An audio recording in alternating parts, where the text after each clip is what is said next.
नमस्ते बच्चों, कैसे हो आप लोग सब। आज अपन लोग स्टार्ट करेंगे अपना चैप्टर है क्लास 12th का, जो नीट के लिए अच्छा खासा वेटेज रखता है, इलेक्ट्रोस्टैटिक्स। और इलेक्ट्रोस्टैटिक्स के अंदर हम लोग पढ़ेंगे अपना कूलॉम्स लॉ के बारे में। अब ये जो कूलॉम्स लॉ है, ये इसके बारे में क्या फार्मूला है, कैसे अपन इसको कैसे न्यूमेरिकल्स आएंगे, वो अपन लोग डिस्कस करते हैं। तो देखिए, सबसे पहले हम लोग ये देखेंगे कि ये एक्चुअली ये कूलॉम्स लॉ एप्लीकेबल है किसके लिए।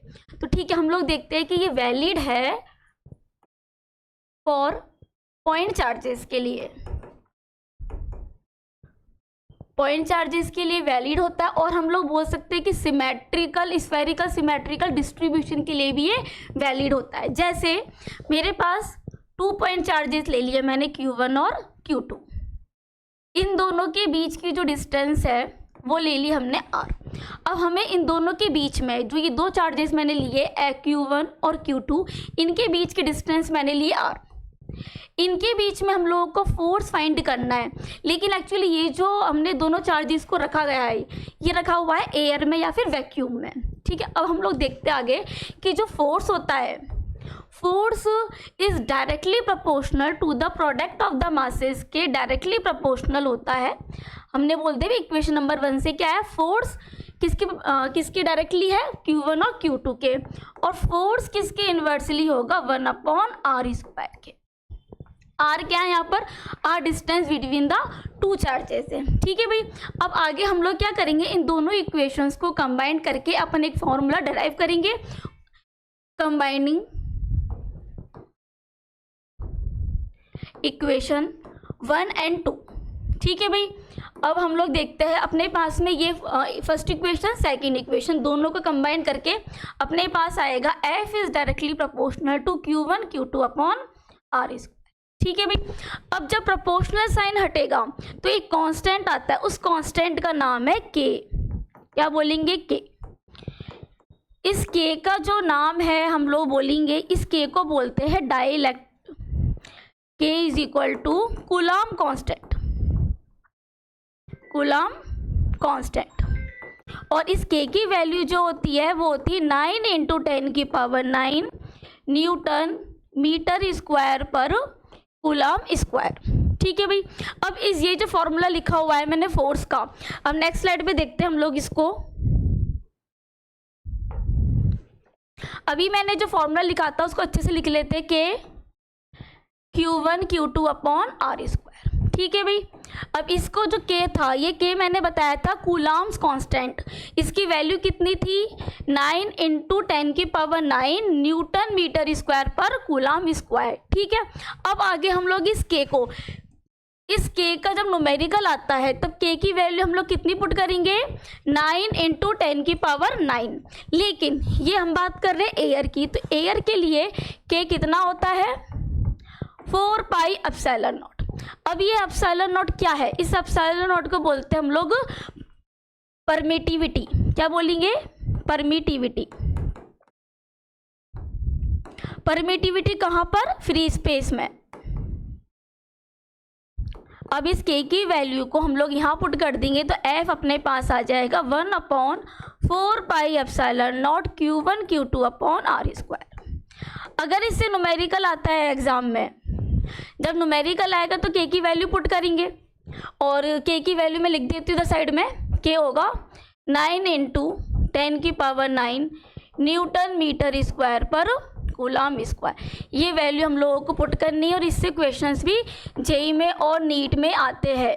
ठीक है भाई, अब आगे बढ़ते हैं हम लोग। फोर्स का फॉर्मूला देख लिया हम लोगों ने, F is equal to 1/4πε0 Q1 Q2/r²। R क्या था, दोनों चार्जेस के बीच की डिस्टेंस। अब हम लोग बात करते हैं आगे, अगर इस पूरे सिस्टम को मैंने किसी मीडियम में रख दिया, तो एक तो ये चीज़ थी कि अगर अपन ने इन दोनों चार्जेस को जो Q1 Q2 थे, इन दोनों के बीच की डिस्टेंस दे रखी थी R। इस पूरे सिस्टम में जो अपना फोर्स का फॉर्मूला आया था वो ये था Q1 Q2/r²। अब इसको मैंने यहाँ पर K की जगह लिख देते हैं अपन 1/4πε0 Q1 Q2/r²।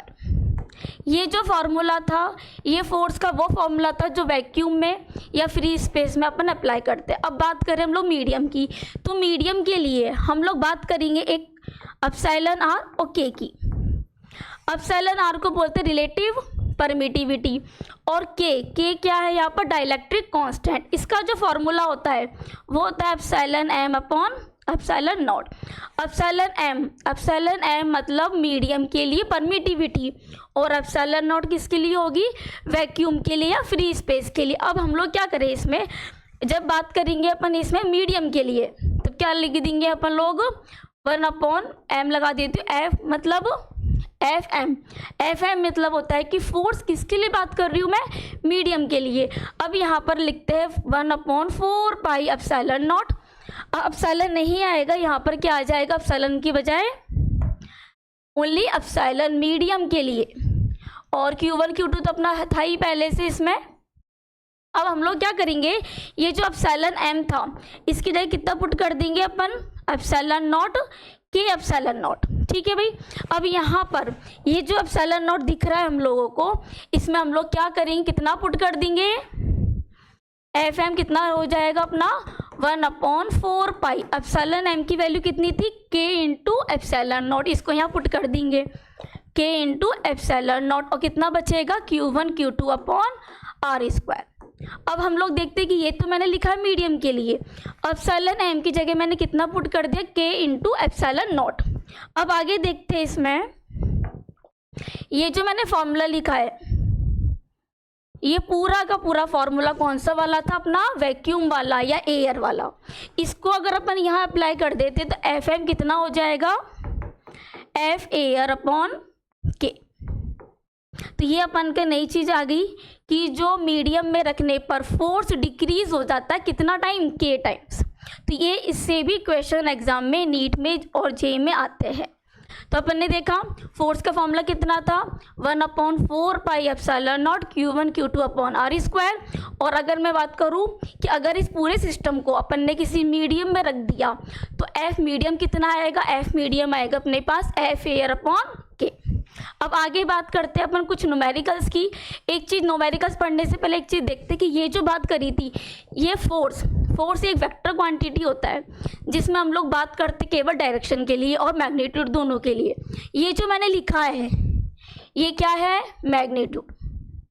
अब बात करेंगे कि अब डायरेक्शन क्या होगी, तो अब डायरेक्शन के बारे में देखते हैं अपन साइड में इधर, कि अगर मान लो दो चार्जेस दे रखे हैं Q1 और Q2, इन दोनों के बीच में कोई डिस्टेंस r थी। दोनों चार्जेस कैसे हैं, पॉजिटिव और पॉजिटिव। पॉजिटिव का मतलब हो गया जब भी दो चार्जेस, हम लोगों ने चार्ज टॉपिक में पढ़ा था कि अगर सेम नेचर के चार्जेस होंगे या अपोजिट नेचर के चार्जेस होंगे, इसमें हमेशा क्या होता है, रिपल्शन। और अगर एक पॉजिटिव हो एक नेगेटिव हो या नेगेटिव पॉजिटिव हो तो इनमें क्या होगा, अट्रैक्शन। ठीक है भाई। अब आगे देखिए, मैं बात करूँगी Q1 Q2 के बीच में जो डिस्टेंस है वो r है।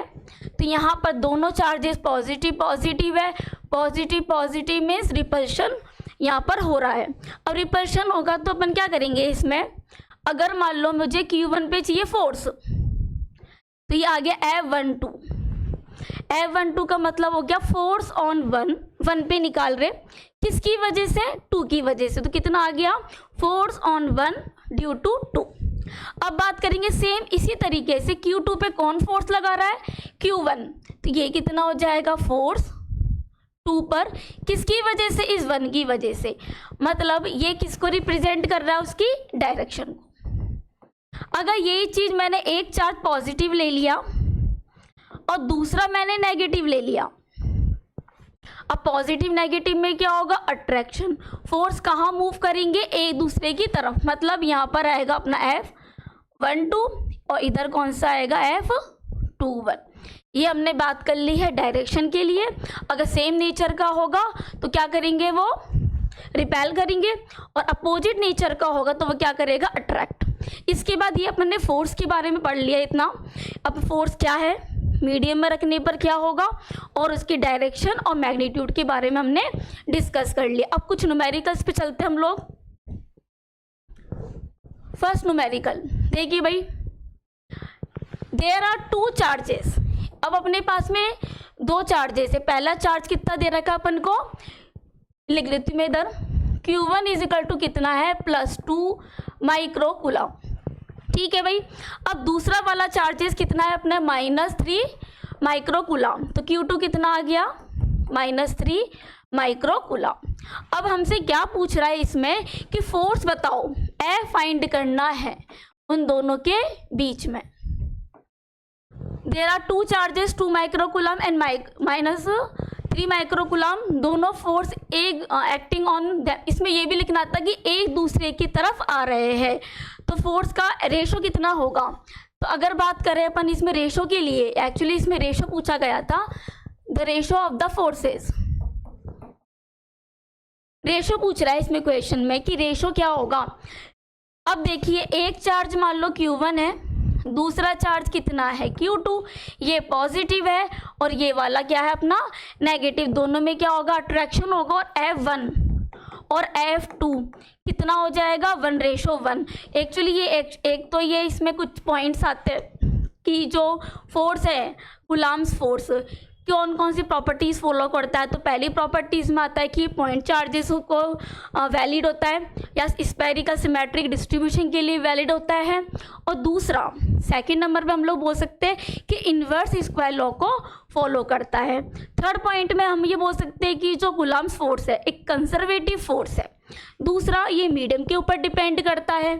ठीक है, कुछ इसकी प्रॉपर्टीज़ है जिसके बारे में अपने डिस्कस किया ही था मीडियम वाली बात। अब इसमें जो रेशो आएगा F1 और F2 का वो कितना आएगा, 1:1, क्योंकि एक्चुअली एक्शन और रिएक्शन भी फॉलो करता है न्यूटन्स का थर्ड लॉ को। ठीक है, अब आगे बात करते हैं क्वेश्चन नंबर 2 की। What is the minimum. अब इस वर्ड को अंडरलाइन कर लो, इससे क्वेश्चंस, ये जो क्वेश्चन मैंने लिखा हुआ है स्क्रीन पे जो दिख रहा है, इससे नीट में न्यूमेरिकल आया हुआ है F मिनिमम। अब बच्चा सोचता है कि भाई F मिनिमम तो पूछ लिया, और किसके बारे में बात कर रहा है, वो इलेक्ट्रिक फोर्स निकालना है, मतलब कौन सा वाला फोर्स निकालना है, मिनिमम। अब दो चार्ज पार्टिकल दे रखे, अब चार्ज पार्टिकल ये नहीं लिखा हुआ कौन से वाले चार्जेस है। अब बताइए आप लोग कौन से वाले चार्जेस दोनों हो सकते हैं। Q1 Q2 दो चार्जेस है। अब मुझे ये पता नहीं है ये कौन से वाले चार्जेस है, ना इनकी वैल्यू गिवन है, बट इनके बीच की डिस्टेंस गिवन है 1। अब बताइए फोर्स मिनिमम कैसे निकाले। तो इसलिए इसके लिए हम लोग क्या करेंगे कि F मिनिमम अपना जो फॉर्मूला था, कितना फॉर्मूला था, Q1 Q2/r²।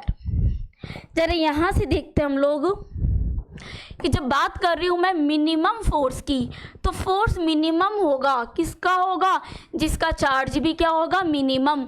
और सबसे कम चार्ज किसका होता है, इलेक्ट्रॉन का। कितना होता है, 1.6 × 10⁻⁻19 कूलम। सबसे मिनिमम चार्ज किसका होगा, इलेक्ट्रॉन का। और मुझे फाइंड भी क्या करना था, फोर्स मिनिमम।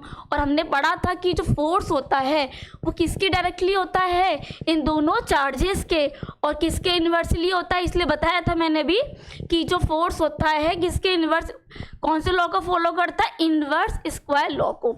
अब इस के की वैल्यू बताई थी 9 × 10⁹। यहाँ पर हम लोग रखेंगे चार्जेस की वैल्यू, इसको स्क्वायर कर देंगे, और यहाँ पर आर कितना दे रखा था, 1। इसको सॉल्व कर लेंगे, जो भी अपना आंसर आएगा उसमें क्या लगा देंगे, न्यूटन में। सबसे इम्पॉर्टेंट चीज़ क्या थी मेरे लिए यहाँ पर, कि मुझे चार्जेस का नहीं मालूम था। चार्जेस का कैसे मालूम चला, कि एक हिंट दिया हुआ था कि मुझे फोर्स निकालना है मिनिमम। अब मिनिमम फोर्स मतलब चार्ज भी कौन सा चाहिए मुझे, मिनिमम। ठीक है भाई, अब आगे बढ़ते हैं हम लोग नेक्स्ट क्वेश्चन नंबर 3 पे। इसमें क्या लिखा हुआ है कि 2 पॉइंट चार्जेस हैं सेपरेटेड बाय डिस्टेंस।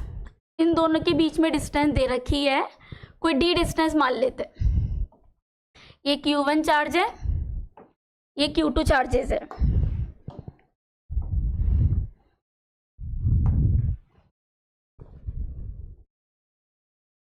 इनके बीच में डिस्टेंस दे रखी है d, और फोर्स कितना है F।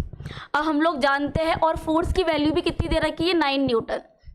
मतलब दो चार्जेस जिनके बीच में डिस्टेंस डी दे रखी हो, उनके बीच में जो फोर्स है वो कितना दिया हुआ है, 9 न्यूटन। अब आगे क्वेश्चन में बढ़ते हैं अपन। इफ़ द सेपरेशन मतलब इन दोनों के जो बीच की डिस्टेंस है अब कितनी हो चुकी है, 3D। 3D का मतलब हो गया कि अब ये डिस्टेंस कितनी होगी, बढ़ करके दोनों चार्जेस के बीच की 3D। ठीक है भाई। अब आगे बात करते हैं कि इसमें फोर्स कितना होगा। तो हमें याद है फोर्स का फॉर्मूला कितना था, कि Q1 Q2 upon R D square लिख देते। वो कितना दे रखा था, 9 न्यूटन। ये इक्वेशन नंबर 1 ले लेते। अब बात कर रहे हैं अपन नया वाला कितना होगा। तो नए वाले में हम लोग क्या करेंगे, जो अपना फोर्स फॉर्मूला तो ये लिखेंगे, लेकिन जो सेपरेशन था, अब ये सेपरेशन कितना हो गया, 3D। 3D का मतलब हो गया कितना डिस्टेंस हो गया यहाँ पर, 3D का स्क्वायर। अगर अपन इसको सॉल्व करेंगे तो ये कितना आ जाएगा, Q1 Q2 upon 9D square. अब ज़रा देखते हैं, ये जो मैंने लिखा है ये टर्म दिख रही होगी, ये पूरी 9 के अलावा ये अभी क्या था, 9। कितना था, 9। तो हम लोग क्या करें, यहाँ पे कितना पुट कर देते हैं, 9, और ये कितना था इधर, 9। 9 और 9 कैंसिल हो गई, कितना आंसर आ गया अपना, 1 न्यूटन। तो यहाँ पे कितना आंसर आ जाएगा इसका, 1 न्यूटन। ठीक है भाई। अब अगले वाले पे बढ़ते हैं, क्वेश्चन नंबर 4 पे। इस क्वेश्चन में क्या है कि दो आइडेंटिकल स्फीयर है जिनके चार्जेस दे रखे। पहले वाले का चार्जेस लिख देते हैं 16 माइक्रोकूलम, और सेकंड वाले का लिख देते हैं -8 माइक्रोकूलम। इन दोनों के बीच में कुछ डिस्टेंस है, वो डिस्टेंस डी मान लेते हैं। देन द फोर्स कितना इनके बीच में है, F। अब ये बोल रहा है कि इन दोनों को अपन ने टच किया, टच करने के बाद में अब इनका फोर्स कितना हो जाएगा। अब मान लो टच करना मतलब कोई भी दो को टच करते हैं, तब टोटल चार्ज कितना हो जाएगा अपने पास में, इन दोनों के बीच का फोर्स F था। दोनों को टच करने के बाद में इनका जो टोटल चार्ज आ जाएगा वो 16 - 8 मतलब 8 हो गया। अब ये दोनों अलग अलग चार्जेस कितने हो जाएंगे अपन के, एक तो हो जाएगा 4 माइक्रोकूलम का और दूसरा कितने का हो जाएगा, 4 माइक्रोकूलम का, और इसके बीच की डिस्टेंस कितनी है, R। ये D मान लेते हैं अपन इसको। ठीक है। अब यहाँ पर जो फोर्स आया है वो कितना आएगा, K Q1 Q2 upon R square. ठीक। अब यहाँ पर F कितना आ जाएगा, K 16 × 8 अपॉन R या D, जो भी लिखो वो लिख लेना। अब यहाँ पर बात करते हैं अपन दोनों के बीच का फोर्स कितना आएगा, तो कितना आएगा, F डैश K 4 और 4 माइक्रो नहीं लगा रही मैं इसमें, और जो डिस्टेंस है वो कितनी ले लेते हैं अपन इसमें, D स्क्वायर। अब यहाँ बात करें अपन कि अपने पास में अगर इस F को और F डैश को डिवाइड करें अगर हम लोग, तो हमें एक चीज़ दिख रही होगी कि ये टर्म तो वैसे कैंसिल हो जाएगी। अपने पास क्या बचेगा, F और F डैश अगर मैं लेती हूँ तो कितना आ जाएगा, 16/8, और इधर कितना आ जाएगा, 4 × 4। ये कटेगा 2 टाइम और ये कटेगा 4 टाइम, तो ये आ गया 8। मीन्स हमारा आंसर F डैश कितना आ जाएगा, F/8। अब देखते हैं इसमें आंसर कौन सा, F/8। जब भी किसी कंडक्टर को अगर अपन टच करवाते हैं तो दोनों का जो चार्जेस होता है वो दोनों को ऐड करके और दोनों पे इक्वली डिस्ट्रीब्यूट हो जाता है। नाउ नेक्स्ट वन, अपने पास में दो चार्जेस है, रिपेल कर रहे हैं। ठीक है। फोर्स दे रखा है दोनों के बीच में, दो चार्जेस है उनके बीच में ये रिपल्शन हो रहा है, मतलब डिस्टेंस आ रहा है। फोर्स कितना दे रखा है, 100 न्यूटन का। ठीक है भाई। अब आगे बोल रहा है कि यदि उसमें से चार्जेस, एक चार्ज तो इंक्रीज हो रहा है 10% और दूसरा चार्ज डिक्रीज हो रहा है कितना, बाय 10%। एक तो इंक्रीज हो रहा है, एक डिक्रीज हो रहा है। अब जरा बताइए फोर्स का फॉर्मूला कितना था, K Q1 Q2 upon R square. ये हम लोगों को 100 दिया हुआ है। ठीक है भाई, 100 न्यूटन का। अब बात करते हैं अगर अपन ने इसमें अगर चार्जेस को Q1 जो चार्जेस है उसको कितना बढ़ाया अपन ने, 10%। अब बाय लिखा हुआ है, बाय का मतलब हो कि जितना चार्ज पहले था वो तो लिखना ही लिखना है, कितना और बढ़ा दिया, 10%। ठीक है। अब इसको अपन देखेंगे तो ये कितना हो जाएगा, 110 Q1 अपॉन 100। अपने पास में कितना आ गया पहले वाला चार्ज, 11/10 Q1। अब बात करें सेकेंड चार्ज की, सेकेंड चार्ज क्या हुआ, रिड्यूस्ड हुआ कितना 10%। यहाँ पर भी क्या लिखा हुआ बाय, बाय और टू में दोनों में अंतर होता है। टू वाले में तो डायरेक्ट ही कर देते हैं अपन, लेकिन जब बाय वाले की बात करते हैं अपन, जो बाय लिखा हुआ है उसमें क्या करते हैं अपन, ऐड या सब्ट्रैक्शन। यहाँ Q2 की बात कर रहे हैं, माइनस कितना हो रहा है 10/100 Q2। इसको सॉल्व करेंगे तो अपने आ जाएगा ये 90 Q2, ये कैंसिल हो गया। अब बात करेंगे फोर्स की, तो फोर्स नया वाला फोर्स F डैश कितना हो जाएगा, वो हो जाएगा K 11 Q1/10, इधर आ जाएगा 9 Q2/10, और साथ में चौथी यही लिख लेते हैं अपन, कितना था डिस्टेंस r² लिख लिया। अब अपने पास में ये 11 और 9 को तो मैं एक तरफ लिख देती हूँ, 10 और 10 100 हो गया। अब मेरे पास क्या बचा इसमें देखते हैं हम लोग, एक तो K Q1 Q2 और r²। इस टर्म को मैं एक तरफ लिख देती हूँ, कितना बचेगा ये K Q1 Q2/r²। ये पूरा का पूरा क्या बन रहा है अपना फोर्स, और फोर्स कितना था 100 न्यूटन। क्या हम इसकी वैल्यू यहाँ लिख सकते हैं, ओके लिख देते हैं अपन यहाँ पर 11/9 100 × 100, ये इससे कैंसिल हो गया, 11 9 जा 99, तो अपना आंसर कितना आ जाएगा 99 न्यूटन। तो बस हमें ध्यान रखने वाली चीज़ क्या आती है, ऐसे क्वेश्चंस एग्जाम में आते हैं और हमें ध्यान रखना था कितना इंक्रीज्ड बाय हुआ और कितना डिक्रीज्ड बाय, ये बाय वाली चीज़ हमको याद रखनी ही पड़ेगी। ओके भाई, यहाँ तक के अपने कूलम्ब्स लॉ के कुछ न्यूमेरिकल्स थे जो हमने डिस्कस कर लिए। Thank you so much.